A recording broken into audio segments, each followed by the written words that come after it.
Ang titulo ng pelikula ay Craziest na ipinalabas noong 2010, maging handa para sa ilang spoilers sa hinaharap. Walang natitira kahit isang tao sa bayan ng Ogden Marsh sa Iowa dahil nasusunog ang bawat sulok sa ilalim ng matinding apoy sa kalagitnaan ng gabi. Nagsimula ang lahat ng ito 2 araw na mas maaga. Ang mga lokal ay nag-e-enjoy sa isang high school baseball game na biglang huminto nang mapansin ng lahat si Rory na pumasok na may baril sa kanyang mga kamay at naghahanap ng malayo. Inilikas ni Deputy Russell ang lugar habang nilapitan ni Sheriff David si Rory at, sa pag-aakalang lasing siya, sinubukan niyang dahan-daang pabagsakin ang sandata. Gayunpaman, si Rory ay tungkol nang magpapaputok ng kanyang shotgun, kaya tumugon si David sa instinct at unang bumaril, pinatay siya. Sa gabi, nakipagkita si David sa asawa ni Rory na si Peggy at sa kanilang anak na si Kurt at humingi ng paumanhin sa kanila na nagpapaliwanag na lasing si Rory kaya wala siyang pagpipilian. Gayunpaman, hindi naniniwala si Peggy sa kanya at sinampal siya, sinabing si Rory ay naging malinis sa loob ng maraming taon. Ang pagkakasala ay hindi pinatulog si David, ngunit sinabi sa kanya ng kanyang buntis na asawang si Judy na ginawa niya ang tama. Kinabukasan, nakakuha si David ng tawag mula sa lab at nagulat nang malaman na walang alkohol sa mga pagsusuri sa dugo ni Rory, na ginawa ng 2 beses. Nalilito at naiinis, binisita ni David ang lugar at nakita ang principal ng paaralan na si Ben na nakaupo at nakatitig sa wala, medyo kamukha ni Rory. Kinailangan ni David na tawagin ang kanyang pangalan ng ilang beses para siya ay mapigil at makapag-chat ng kaunti. Samantala, sa ospital, dinala ni Deirdre ang kanyang asawang si Bill upang makita si Dr. Judy. Sumusumpa si Bill na pagod lang siya at wala namang seryoso, medyo spaced out din ang itsura niya. Kapag nagtanong si Judy sa kanya ng ibang tanong, inuulit lang niya ang parehong sagot. Sa gabi, nakarinig si Deirdre ng ingay sa garahe at nagmamadaling tingnan ito. Nakita niyang nakabukas ang makina ng tractor ngunit walang Bill na nakikita. Matapos itong patayin, narinig ni Deirdre ang pagsigaw ng kanyang anak, kaya tumakbo siya pabalik sa bahay para hanapin siya. Nag-aalala siya nang makita niyang walang laman ang silid nito, ngunit nahanap siya ng bata at sinabihan siyang tumahimik. Lumipat sila upang magtago sa wardrobe habang binabanggit ng bata na may kutsilyo si Bill. Sa sandaling iyon, narinig nila si Bill na umakyat sa hagdan, kaya sinubukan nilang tumahimik, ngunit sa kasamaang palad, nahanap pa rin sila ni Bill at agad na nilock ang pinto. Hindi pinapansin ang desperadong sigaw ng kanyang pamilya, nagbuhos si Bill ng gasolina sa buong bahay at sinunog ito. Sa oras na dumating ang mga pulis at ang mga bumbero sa bahay, huli na, patay na si Deirdre at ang bata. Malamang na si Bill ay naggapalang ng damuhan habang nasusunog ang kanyang bahay, at nang sinisigawan siya ng galit na si Judy sa kanyang ginawa, sumipol lang si Bill. Mamaya, siya ay dadalhin sa istasyon ng pulisya upang maghintay para sa kanyang paglipat at nakatayo lang siya doon sa selda niya, nakatingin sa wala. Sa labas ng bayan, 3 mangangaso ang bumababa sa bog nang magulat sila nang makakita ng parachute na nakaipit sa ilang puno. Nang hilahin nila ang dulo palabas ng tubig, sumigaw sila nang matuklasan nila ang katawan ng isang piloto ng hukbo. Maya-maya ay dumating ang mga pulis upang suriin ito at naalala ni Russell na nakarinig siya ng alingaw-ngaw ng isang eroplanong bumagsak sa lusak, na parang isang malaking kasinungalingan ang oras dahil napakalaki nito para hindi mapansin. Nagpasya sina David at Russell na sumakay ng bangka patungo sa lusak at laking gulat nila nang matuklasan na may eroplano sa ilalim ng tubig. Sa langit, isang uri ng drone camera ang nag-zoom in sa bayan na may mga salitang, "Initiate Containment Protocol." Sa teorya, sinaliksik ni David kung saan nagmumula ang supply ng tubig ng bayan at kinumpirma niya na mula ito sa lusak, at ang unang bahay na narating nito ay kay Rory. Isang eroplano ng hukbo ang bumagsak sa isang ilog nang wala ang coverage mula sa balita, na lubhang kainahinala, kaya naisip ni David na ang eroplano ay nahawahan ng tubig at nagpapasakit sa mga tao. Siya at si Russell ay bumisita sa alkalde upang hilingin sa kanya na isara ang supply ng tubig, ngunit tumanggi ang alkalde dahil ang pagsasara ng tubig ay mamamatay sa mga pananim at mabangkarote ang kanilang bayan. Nag-aalala tungkol sa kaligtasan ng kanyang mga mahal sa buhay, nagpasya si David na huwag pansinin ang mga direktang utos at isara ang supply ng tubig sa kanyang sarili, kahit na inalis ang balbula upang walang sino man ang makapagbukas nito muli. Nang bumalik sila sa istasyon, nabalisa sila nang makita si Bill na duguan sa sahig ng kanyang selda. Nagtaka sila kung siya ay patay na. Ngunit nang lumapit sila, si Bill ay nagising at sinusubukang atakihin sila habang medyo mukhang zombie. Napagtanto ni David na dapat ay kinuha na si Bill, ngunit nang sinubukan niyang makipag-ugnayan sa kanyang mga nakatataas, natuklasan niyang hindi gumagana ang mga linya ng telepono at wala ring internet. Lumabas si David upang makita na ang bayan ay ganap na disyerto maliban sa isang babaeng dumaan sakay ng bisikleta ng isang bata. Sa sandaling iyon, isang misteryosong itim na kotse ang kumukuha ng larawan sa kanya, ngunit nang subukan ni David na lapitan ito, mabilis na pinaalis ang sasakyan. Sumunod na pumunta si David sa morgue at nang suriin niya ang unang bangkay na nakita niya, natuklasan niyang may tahi itong bibig at mata. Ang ingay na nagmumula sa isa pang mesa ay nagpapahiwatig na ang katawan ay buhay pa, at nang suriin siya ni David, nakita niyang natahi rin ang mukha. Sinubukan ni David na putulin ang sinulid at binigyan siya ng babala ng lalaki bago pa man siya matamaan ng medical examiner mula sa likuran. Mukhang nahawa na rin ang lalaking ito at naganap ang isang labanan habang sinusubukan niyang patayin si David gamit ang isang pamutol ng buto na nasaktan siya sa balikat. Hinayla ni David ang cable upang sa halip ay saktan ng pamutol ang tagasuri, sa huli ay pinatay siya. Gayunpaman, ang pamutol ay nagsimulang tumalbog sa sahig at humahabol kay David, ngunit naligtas siya sa tamang oras ni Russell. Pagkatapos ay umuwi si David at sinubukang kumbinsihin ang kanyang asawa na tumakas sa bahay ng kanyang mga magulang, ngunit tumanggi si Judy dahil kailangan ng bayan ng doktor sa mga emerhensya. Biglang may nakita si Judy sa labas ng kanilang bahay at si David ay lumabas upang suriin ang kamalig, para lamang arestuhin ng militar.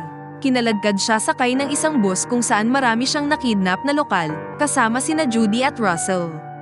Sumakay ang bus patungo sa isang kampo ng militar na itinayo sa lokal na paaralan, kung saan ang mga tao ay iniiwan sa mga bakod. Dinadala ang grupo sa ilang mga tolda upang maskan para sa radioaktibidad at temperatura ng katawan, at lahat ng may masamang resulta ay hiwalay sa kanilang mga pamilya.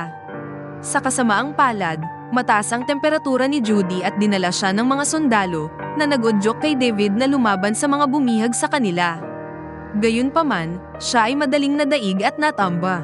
Nakatali si Judy sa isang stretcher at dinala sa loob, kung saan nakita niya ang maraming sundalong nakamaskara. Hindi niya mapigil ang mapahiyaw nang dumating sila para pakalmayin siya. Nang magising siya, natagpuan niya ang sarili sa isang silid na may 12-dosenang tao na nakatali sa mga stretcher at nakakarinig ng marahas na ingay sa labas. Parang may kotse na bumagsak sa mga bakod ng kampo at sinasamantala ng mga tao ang pagkakataong tumakas. Habang sinusubukan ng mga sundalo na pigilan sila, isang marahas na kaguluhan ang naganap at ang mga nahawaang tao ay lumalabag sa lugar ng pagpigil. Dahil sa hindi makontrol na gulo, ang mga sundalo at doktor ay tumakas sakay ng mga helicopter, na iniwan ang mga pasyenteng nakatali sa mga stretcher. Samantala, nagising si David sa loob ng isang truck na naghatid sa kanya sa isa pang kampo, kung saan binigyan ng lahat ng bracelet na nagmamarka sa kanila bilang hindi infected. Lahat ng malulusog na tao ay ililipat, ngunit tumanggi si David na umalis nang wala si Judy. Isang kapitbahay ang nagsabi sa kanya na sarado ang bayan at ang mga hadlang sa bawat highway ay bumagsak, na nagdulot ng pagkamatay ng buong pamilyang nagtangkang tumakas, ngunit tinawag siya ni David na duwag. Ilang sandali pa, nagdesisyon si David na bumalik sa istasyon ng pulisya at nakita niyang patay na si Bill sa sahig. Hinanap niya ang kanyang baril at itinutok ito nang may narinig siyang ingay, ngunit si Russell lang pala. Agad namang nagtago ang dalawa nang marinig ang itim na sasakyan na dumaan sa labas at ipinaliwanag ni David na nilalagnat lang si Judy dahil buntis siya, kaya tinanggap ni Russell na tulungan siyang iligtas siya. Nang bumalik si David kay Judy, napagtanto niyang nasa stretcher malapit sa kanya ang kaibigan niyang si Becca. Ang kanilang pag-uusap ay biglang naputol ng isang kakaibang ingay at isang anino ang gumagalaw sa paligid, na nagpakita kay Ben, na puno ng dugo at may dalang tinidor sa pagsasaka. Malinaw na nahawahan, nagsimula siyang gumalaw sa silid at walang awa niyang pinatay ang mga pasyente gamit ang tinidor. Maya-maya, nilapitan niya si Becca, ngunit bago niya magawa ang saksak, sumigaw si Judy upang makaabala sa kanya. Lumapit si Ben sa kanya at itinaas ang tinidor, ngunit mabaril siya ni na David at Russell. Iniligtas ng mga lalaki sina Judy at Becca at lumabas, kung saan nakita nila ang kumpletong patayan bilang resulta ng kaguluhan. Ang grupo ay nagsimulang tumawid sa bayan, naghahanap ng mga bagay na nawasak at nasusunog. May nakita rin silang baliw na sumusuntok sa isang sasakyan, pero sa kabutihang palad, hindi sila pinansin. Habang naghahanap sila ng gumaganang sasakyan, bigla silang nakarinig ng ingay at nagtago sa likod ng isang truck. Lumalabas na hinahabol ng mga mangangaso ang mga tao at pinagbabaril sila bago itinapon ang mga katawan sa likod ng kanilang truck. Sa kabutihang palad, mabilis silang nagmaneho at nakapagpatuloy ang grupo. Sa bandang huli, naglalakad sila malapit sa bahay ng nobyo ni Becca, kaya nagmadali siyang hanapin ito. Tinanggap sila ni Scotty gamit ang kanyang sandata, ngunit nang itutok ni David ang sarili niyang baril sa kanya, humingi ng paumanhin si Scotty at sinabi niyang gusto lang niyang makasigurado. Ipinaliwanag niya na okay din ang kanyang ina at nag-iipon ng mga gamit, ngunit naabala sila nang makita nilang lumalapit ang mga tao. Ang grupo ay nagtatago sa kamalig at nanunood kung paano pinalibutan ng mga sundalo ang bahay at kinaladkad ang matandang babae palabas upang subukan siya. Hindi makatiis si Scotty at hindi pinansin ang mga babala ni David na tumakbo siya upang iligtas ang kanyang ina, na nagresulta sa mga sundalo na barilin silang dalawa at gumamit ng flamethrower upang sunugin ang mga bangkay. Inutusan ng mga sundalo na walisin ang lugar at isa sa kanila ang pumasok sa kamalig, ngunit sina David at Russell ay mabilis na nahuli siya at dinala sa likod sa ilalim ng pagbabanta. Ipinaliwanag ng napakabatang sundalo na hindi niya alam ang mga detalye. Ang squadron ay pinalipad lamang sa ilalim ng mga utos. Hindi siya nag-sign up para sa hukbo na barilin ang mga sibilyan at nanunumpa na kung pakakawalan nila siya, hindi niya sasabihin kahit kanino ang tungkol sa kanila. Binibigyan siya ni David ng pagkakataon sa ilalim ng pagbabanta at lumabas ang sundalo, sinabi sa iba na walang tao doon kaya dapat silang umalis. Kinaumagahan, nakarating ang grupo sa bahay ni David.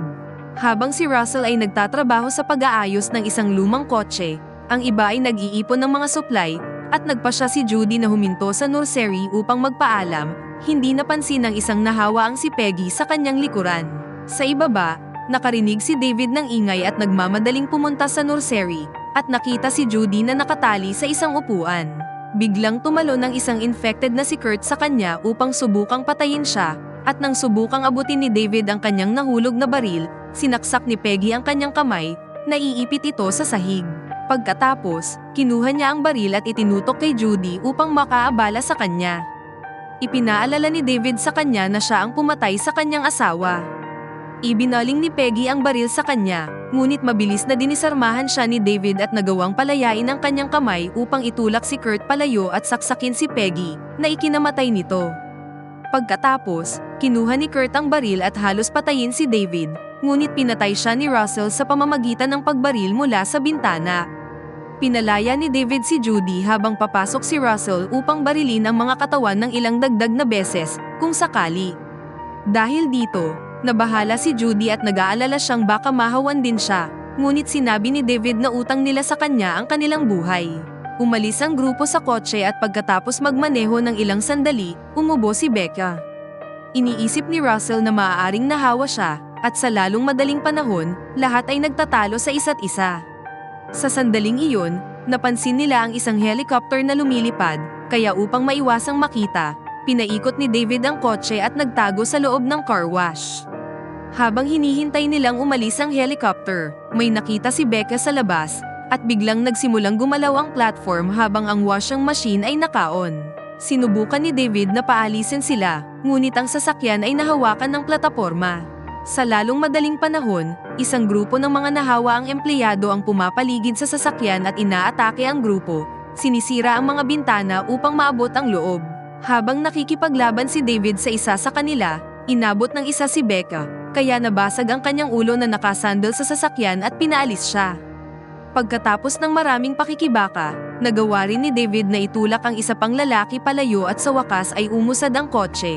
Ngunit may isa pang empleyado na lumitaw sa likod ng kotse at nilagyan ng hose ang leeg ni Becca, na kinaladkad palabas at napatay. Tumigil si David sa kotse, at habang pinapatay nila ni Russell ang mga baliw, tumakbo si Judy kay Becca, ngunit huli na. Upang mas lalo pang lumala ang sitwasyon, lumipad ang helicopter at pinasabog ang kanilang sasakyan. Pagkatapos, ang natitirang trio ay nagsimulang maglakad sa kalsada at kalaunan ay nahanap ang truck ni Russell, na nasira ng mga spike. Sa sandaling iyon, Nakita nila ang misteryosong itim na kotse na papalapit at nagpasya si David na dapat silang magnakaw nito. Ngunit naging agresibo si Russell at inihagis ang mga spike sa kalsada na nagdulot ng pitik at pagbagsak ng kotse. Gumapang palabas ng kotse ang isang ahente at sinubukan siyang barilin ni Russell, ngunit huminto si David sa kanya at humihingi ng paliwanag. Sinabi ng ahente na ang eroplano ay naglilipat ng isang prototype ng biolohikal na armas na idinisenyo upang i-destabilize ang isang populasyon, ngunit ito ay bumagsak habang papunta sa Texas upang sirain. Ang panahon ng pagpapapisa ng itlog ay 48 oras. Isang galit na si David ang sumuntok sa lalaki at inanunsyo na gusto niyang tulungan siya. Ngunit pinatay ni Russell ang lalaki sa pamamagitan ng isang pagbaril at napagkasundoan ni David ang katotohanang ang kanyang kaibigan ay dapat na nahawaan. Inalis ni David ang rifle ni Russell, ngunit ipinahayag ni Russell na siya rin ay kumuha ng baril at itinutok ito sa kanila, na nagudyok sa kanila na ibalik sa kanya ang kanyang rifle bago ipaalala sa kanila kung ilang beses na iniligtas niya ang kanilang buhay. Pagkatapos, sinabihan ni Russell ang mag-asawa na lumipat, tinatrito sila bilang mga hostage. Pagkaraan ng ilang sandali, sinayang ni Russell ang lahat ng bala ng rifle sa hangin at pilit siyang pinapakalma ni David. Nang ibaba ni Russell ang baril, sinuntok siya ni David at kinuha ang sandata. Habang nakatingin siya sa langit, sa wakas ay inamin ni Russell na hindi siya magaling. Hinihiling niyang sumabay sa paglalakad ng kaunti pa para lamang magkaroon ng kanilang kumpanya sa mga huling sandali niya. Maya-maya, nahanap ng grupo ang daan patungo sa highway na hinaranggan ng militar. Sinabi ni Russell na maaari niyang bilhin ng ilang oras, kaya binigay ni David sa kanya ang baril at tumakbo si Russell papunta sa mga sundalo upang gambalain sila. Sinusubukan niyang gamitin ang kanyang baril, ngunit binaril siya ng mga sundalo, sapat na oras pa ito para makalusot sina David at Judy. Maya-maya, nakarating sila sa isang hintuan ng truck kung saan sila ay naabala upang makahanap ng 3 kargadong truck na dapat lumikas sa mga malulusog na tao. Gayunpaman, lahat sila ay patay. Ang mga bala ay nagpapahiwatig na ito ang plano ng gobyerno sa lahat ng panahon. Buti na lang, mayroon ding regular na truck na susunod na magagamit, kaya nagsimulang magtipon si David ng mga supply para sa kanilang pagtakas. Sa sandaling iyon, nakahanap siya ng radyo ng hukbo at nakarinig ng isang komunikasyon na nagsasabing may malaking mangyayari sa loob ng 10 minuto. Pagpunta niya sa garahe, nakita niya ang truck ng mga mangangaso na may mga bangkay, ibig sabihin, dapat ay nandoon sila sa paligid. Biglang nawalan ng kuryente sa gusali. May nakita si Judy na anino, kaya agad siyang nagtago at kumuha ng kutsilyo.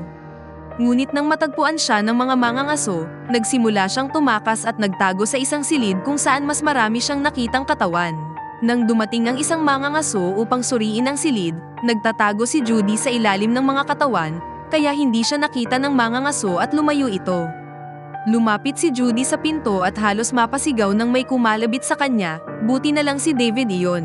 Tapos, tumakbo ang mag-asawa papunta sa truck, at nang buksan nila ang pinto, may nahulog na katawan. Sumakay sila sa sasakyan, ngunit wala sa mga susi na kinuha ni David mula sa opisina, kaya kailangan niyang suriin ang nahulog na katawan upang makahanap ng isa pang set. Nagawa niyang hanapin ang mga ito, ngunit bago siya makagalaw, hinawakan siya ng isang mangangaso sa binti at kinaladkad siya sa isang laban. Sinubukan ng pangalawang mangangaso na pumasok sa truck, ngunit agad siyang pinatay ni Judy gamit ang isang pagbaril. Pagkatapos ng ilang palitan ng mga suntok, pinamamahalaan ni David na takpan ng langis ang mangangaso at sinilaban siya gamit ang kanyang lighter, lumiligid upang hindi maabot ng apoy. Pagkatapos, umalis ang mag-asawa sa truck, at dahil dinala ni David ang radyo ng militar kasama niya, nakikinig sila sa isang countdown na malapit nang umabot sa 0. Bigla silang nakarinig ng pagsabog, at habang ang isang napakaliwanag na liwanag ay nagliliwanag sa buong lugar, napagtanto nilang pinasabog ng militar ang kanilang bayan. Ang bomba ay nagpadala ng isang blast wave na umabot sa truck at pinalipad ito sa kalsada. Sa kabutihang palad, nakaligtas silang dalawa, kaya magkahawak kamay silang pinagmamasdan ang kanilang minamahal na bayan na nahuhulog sa mga guho. Pagkatapos, nagsimula ang mag-asawa patungo sa pinakamalapit na lungsod, hindi alam na may drone camera na sumusubaybay sa kanila at ipinapakita ang mga salitang, "Initiate Containment Protocol."